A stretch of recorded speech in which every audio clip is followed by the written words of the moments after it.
Estamos voltando de Corumbá, estamos na BR-262, a estrada do Pantanal. Shalom, graça e paz, amor, honra e unidade. Meu amado, minha amada que está assistindo esse vídeo, eu quero aproveitar esse trecho aqui, região do Pantanal, região linda e abençoada. Quero aproveitar para te contar uma história de um homem. Esse homem, ele tinha 2 filhos, e um deles, ele conversou com o pai e falou assim: pai, me adianta a minha herança, a minha parte da herança. E, embora seja uma grande loucura pedir para o pai a herança em vida, porque aquele pai, eu acredito que com muita dor no coração, ele disse assim: tá bom, meu filho. Imagina o trabalho que deu para ele, talvez vender metade das suas terras, metade dos seus bens. O filho mais moço, a Bíblia diz que foi para terras distantes e ali ele gastou irresponsavelmente todo o seu dinheiro. E não há dinheiro no mundo que gasto irresponsavelmente nunca acabe. Até que ele começou a passar necessidade. Ele foi procurar trabalho naquelas terras e ele passou a ter fome e começou a passar fome. Então ele encontrou trabalho com alguém que cuidava de porcos. Esse alguém que cuidava de porcos era mal com ele. Na verdade, ele queria comer a comida dos porcos, tamanha era a fome dele. Olha que coisa linda aqui. Paisagem do Pantanal, em meio a onde houve queimada, flores amarelas florescem. E aconteceu que ele, caindo em si, ele pensou: eu vou voltar para a casa do meu pai. Eu vou dizer para ele: pai, eu pequei contra os céus e contra ti. Eu não sou mais digno de ser chamado seu filho. Trata-me como um dos seus empregados. Aquele filho mais moço se tornou humilde e ele decidiu voltar. E a Bíblia diz que quando ele chegou, ainda distante da casa do seu pai o vendo de longe, correu para ele, correu na direção dele, o abraçou e o beijou. Pai, eu pequei contra os céus e contra ti. Então ele reconhece o seu erro. Ele diz: não sou mais digno de ser chamado seu filho, me trata como um dos seus empregados. E o pai nem escuta o que ele falou. O pai simplesmente diz assim: depressa, tragam a melhor roupa, um anel, sandálias novas, matem o novilho cevado, porque este meu filho estava morto e voltou a viver, estava perdido e foi achado. Que alegria saber que essa história faz menção ao nosso Pai do céu, ao nosso Pai celestial. E ela faz menção a 2 perfis de pessoas. Uns que focaram nas coisas desse mundo e, como o filho mais moço, venderam tudo, gastaram tudo, apenas querem usufruir dos prazeres carnais, mundanos, e não estão nem aí para o seu pai. Mas que no momento que realmente se arrependerem e decidirem voltar para a casa do pai, serão abraçados, recebidos com o melhor do pai, porque ele os ama. Sabe, a Bíblia diz que aquele pai faz festa e coloca música na festa, e o churrascão devia estar comendo solto. Que alegria, né? O novilho cevado, o novilho gordo e carne, gordão, como eu tô com vontade de comer uma carne gordinha. Hoje à noite tem manada dos legendários em Cidrolândia.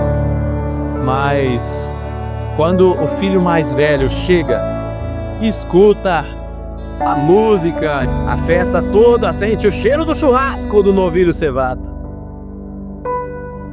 Ali também Jesus nos conta que ele fica muito chateado, porque ele pergunta: que loucura é essa? Que festa é essa?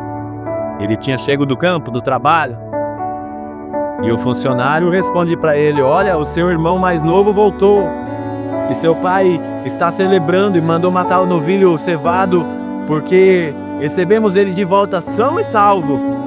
E o filho mais velho fica irado e muito triste com aquilo e não aceita entrar na festa. O pai chega para ele e fala assim para ele: o que aconteceu, meu filho? Por que você não quer entrar na festa? O pai insiste com ele, a ponto que ele responde ao pai: pai, todos esses anos tenho te servido como um escravo ao teu serviço, e você nunca matou para mim nem mesmo um cabrito, nunca me deu nem um cabrito para eu celebrar com os meus amigos.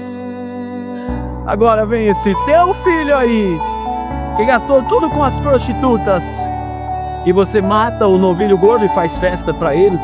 A resposta do pai, ela muito nos surpreende. E ele diz assim: meu filho, você sempre está comigo e tudo que eu tenho é teu. Mas o seu irmão estava perdido e foi achado, estava morto e voltou a viver. E nós não devíamos celebrar isso? Sabe, amados, a história, ela termina com grande alegria e festa para o filho mais novo, que ele se arrepende. Porém, muitos não falam do filho mais velho. Quero perguntar para você algo. O filho mais velho, ele estava fazendo o certo? Sim, o filho mais velho estava fazendo o certo. Mas eu te faço uma segunda pergunta. O filho mais velho, ele estava fazendo o certo pela motivação correta? E a resposta é não. Porque ele mesmo diz nas suas palavras, todos estes anos, ou seja, a vida inteira dele, ele estava servindo ao pai dele como um escravo. Infelizmente, ele não tinha uma mentalidade de filho amado do seu pai.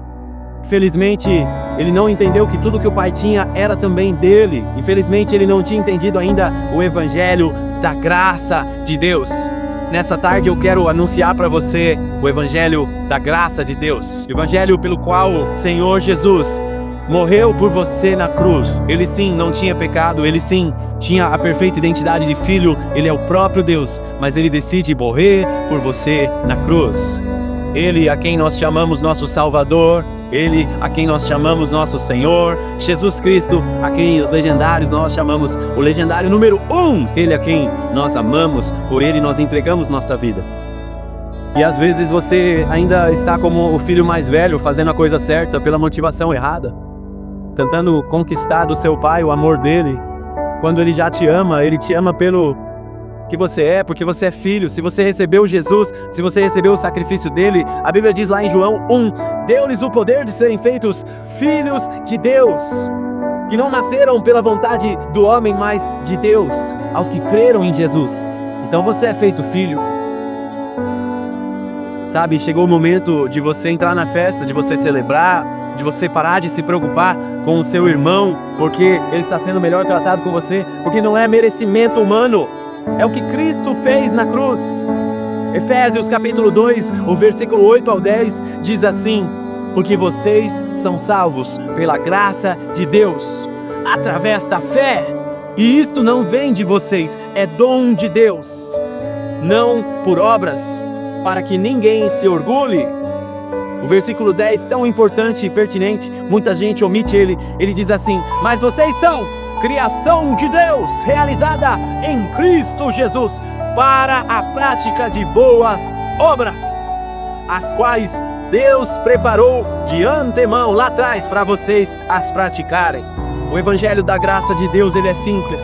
Ele fala de um Deus que nos amou de tal maneira que deu o seu único filho, para que todo aquele que nele crê não pereça, mas tenha a vida eterna. João 3,16, o verso 17 diz assim: porque o Filho de Deus, Jesus Cristo, não veio ao mundo para julgar o mundo, mas para salvá-lo, não para condenar o mundo, mas para que este fosse salvo através dele. Você já não é condenado se crê em Jesus, entregue sua vida para ele. Você nasce de novo, você tem a oportunidade de ser feito filho amado de Deus. Então chegou a hora de tirar a mentalidade de escravo, chegou a hora de mudar as motivações do seu coração e entender que você foi salvo por ele, não porque você faz boas obras. Você não precisa ser aceito por ele pelo que você faz, você já é filho amado, tudo que ele tem é seu se você crê em Jesus. Então mude a sua mentalidade e comece a crer verdadeiramente que você é filho amado, tudo que ele tem é seu. Desfrute e aceite os seus irmãos que são perdoados por ele, mesmo que eles gastaram tudo com as prostitutas, como disse ali, mesmo que eles gastaram tudo de uma forma rebelde, obstinada, mas eles se arrependeram. Então eles são filhos mais do que aqueles que estão com a mentalidade de escravos, e eles entenderam que não tem mérito algum, mas pecaram contra os céus e contra o seu pai.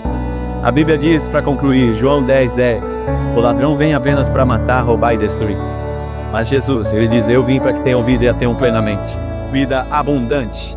Não é um evangelho de mérito humano, não é o seu esforço, não é fazer por merecer. Você não precisa disso. Você precisa se ver como filho, arrependido, prostrado, mas amado e recebido com o melhor de Deus. Deus te abençoe, que encha de alegria, de paz e te dê vida abundante em Jesus.